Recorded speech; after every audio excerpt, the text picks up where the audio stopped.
नमस्कार. मी राजेंद्र वागचौरे. वेळोवेळी मी आपल्यासमोर एक अपंगांचे विषय घेऊन येत असतो.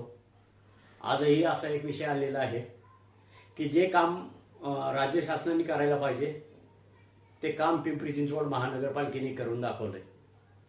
आम्ही वेळोवेळी मागणी करत होतो की भारत देश हा डिजिटल इंडियाकडं प्रवास करत आहे. डिजिटल इंडियाचा प्रवास सुरू झालेला आहे.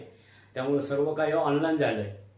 मग ऑनलाईनच्या दुनियामध्ये कागद कशाला वागवायचे अशी आमची मागणी पहिल्यापासून होती की आमचे जे काही डॉक्युमेंट्स असतील ते सगळे तुम्ही एक टाइम स्कॅन करून घ्या आणि त्याच्या आधारे सर्व योजनांचा लाभ द्या. तर त्याची सुरुवात पिंपरी चिंचवड महानगरपालिकेने केलेली आहे. राज्यात पहिली महानगरपालिका अशी असेल का जिनं डिजिटल इंडियाची सुरुवात केलेली आहे पेपरलेससाठी. तर त्यासाठी एकदा पिंपरी चिंचवड महानगरपालिकेचं अभिनंदन करायला पाहिजे. आणि जे काही पिंपरी चिंचवड महानगरपालिकेने केलेलं आहे तसंच राज्य शासनाने सुरू करायला पाहिजे. तर त्याची एक छोटीशी माहिती मी आपल्याला आता देणार आहे की पिंपरी चिंचवड महानगरपालिकेने आता एक ॲप विकसित केलेलं आहे. पिंपरी चिंचवड महानगरपालिका दिव्यांग बांधवांना 2,500 रुपये दर महिना अनुदान देत असते आणि ते अनुदानासाठी वर्षातून एकदा आपल्याला हयातीचा दाखला महानगरपालिकेला द्यायचा असतो. तर तो दाखला इथून मागं ऑन पेपर आपण पेपरवर लिहून त्यांना नगरसेवकचा शिक्का मारून लिहून देत होतो. तर आम्ही वेळोवेळी त्यांना मागणी केली की आपण सर्व काही ऑनलाईन केलंय तर का नाही दाखले पण आपण ऑनलाईन घ्यावेत. तर आता पिंपरी चिंचवड महानगरपालिकेने एक ॲप डेव्हलप केलेलं आहे. तर ते ॲप असं आहे की जर काय आपल्याला हयातीचा दाखला हा महापालिकेला दरवर्षी द्यायचा असतो तर तो देत असताना आपल्याला तिथं जायची गरज नाही.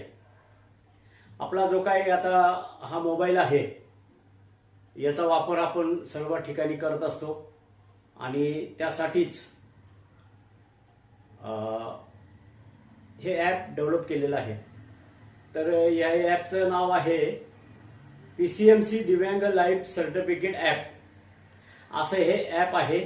गुगल प्लेला जर गेलं आपण तर ते ॲप डाउनलोड करता येतं. हे ॲप डाउनलोड केल्यानंतर याच्यामध्ये जर का आपण आपला आधार कार्ड नंबर टाकला, आधार कार्ड नंबर टाकून OTP टाकला तर ते ॲप जनरेट होतं. त्याच्यानंतर आपली सर्व माहिती त्या ॲपमध्ये येते. अशी माहिती आपली सर्व त्या ठिकाणी येते. त्याच्यानंतर आपल्याला आपला आधार जनरेट करण्यासाठी आधार व्हेरिफिकेशनसाठी पुन्हा आधारवरनं येणारा OTP पुन्हा त्याच्यात टाकायचा असतो. आपला मोबाईल नंबर आधारला कनेक्ट जो मोबाईल आहे तो मोबाईल नंबर टाकून तो OTP त्याच्यात टाकला तर आपला आधार व्हेरिफिकेशन होतं की आपला आधार कोणत्या पत्त्यावरचा आहे आत्ता आणि अपडेट आहे की नाही आहे. तर ते अपडेट झाल्यानंतर पुढे गेलो नेक्स्ट पेजवर गेलो की आपल्याला ते फोटो मागतं, लाईव्ह फोटो. तर आपल्या त्याच कॅमेऱ्याने आपण लाईव्ह फोटो त्याच्यात काढायचा असतो आणि तो सबमिट करायचा असतो. फोटो काढल्यानंतर एक 6 सेकंदाचा व्हिडिओ आपल्याला तयार करायचा असतो आणि तो व्हिडिओ तयार करत असताना ज्यावेळेस आपण मोबाईल आपला असा धरला की फक्त मान आपली हलवायची, डोळे हलवायचे वर खाली अशी आणि लगेच ते सबमिट करून घेतं. सबमिट केल्यानंतर आपल्याला एक मेसेज येतो की सक्सेसफुलचा मेसेज आल्यानंतर आपलं ही सर्व माहिती त्या ॲपद्वारे महानगरपालिकेकडे जाते आणि महानगरपालिका ते व्हेरिफिकेशन करून आपल्याला लाईफ सर्टिफिकेट देते. हे असं या प्रकारचं एक सर्टिफिकेट आपल्याला त्यांच्याकडून मिळतं आणि हे त्यांच्याकडे पण जमा होतं. या ॲपचा फायदा एवढा असा झाला की कोणत्याही दिव्यांग बांधवाला घराच्या बाहेर न पडता आपलं लाईफ सर्टिफिकेट हयातीचा दाखला हा महापालिकेपर्यंत पोहोचवता आला. तर संजय गांधीचे जे काही लाभार्थी आहेत आपले त्या लाभार्थ्यांसाठी जर राज्य शासनाने असं काही ॲप तयार केलं तर राज्यातील असंख्य दिव्यांग बांधवांना त्याचा फायदा होईल. कारण खेडोपाडीचे जे काही दिव्यांग बांधव आहेत त्यांना दरवर्षी तालुक्याच्या ठिकाणी जाऊन तहसीलदारांकडे तो दाखला जमा करावा लागतो. ती धावपळ वाचवण्यासाठी आणि आता आपण सगळं DBTद्वारे केलेलं आहे, ऑनलाईन केलेलं आहे. त्याचा जर फायदा करून घ्यायचा असेल तर असंच ॲप राज्य शासनाने डेव्हलप करावं आणि त्या ॲपद्वारे जर हयातीचे दाखले दिव्यांग बांधवांचे घेतले गेले तर आपल्याला त्याच्यातनं एक पारदर्शकता निर्माण होईल.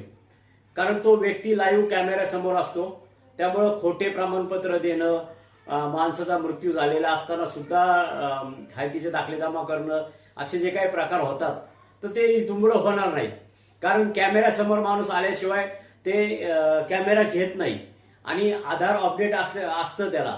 त्यामुळे तुमचा चेहरा आधारला अपडेट झालेला आहे, तुमचे डोळे आधारला अपडेट झालेले आहेत. त्यामुळे जे आधारला तुमची माहिती आहे तीच माहिती त्याच्यात बरोबर त्या ऍपमध्ये येते आणि त्या आधारला आपलं UDID कार्ड हे अटॅच आहे. त्यामुळे ते ऑटोमॅटिक त्या ऍपमध्ये ओपन होतं. त्यामुळे तो नंबर टाकायची गरज नाही, फक्त आपली जन्मतारीख टाकली की आपलं UDID ओपन होतं, आपलं आधार कार्ड ओपन होतं आणि त्याचं व्हेरिफिकेशन ऑटोमॅटिक होतं. असं ऍप राज्य शासनाने डेव्हलप करावं अशी मागणी आपण सर्वांनी राज्य शासनाला करावी, जेणेकरून आपला जो काही कागदाचा खर्च आहे, आपण हयातीचा दाखला देत असताना आपल्याला प्रत्येक वेळेस आधार कार्ड मागितलं जातं, बँक पासबुक मागितलं जातं, सर्टिफिकेट मागितलं जातं. हा काही खर्च आहे आणि जो एक दिवस आपला वाया जातो तो वाचवण्यासाठी आपल्याला असं ऍप जर का डेव्हलप करता आलं राज्य शासनाला आणि ते जर केलं त्यांनी तर आपल्याला चांगलं होईल.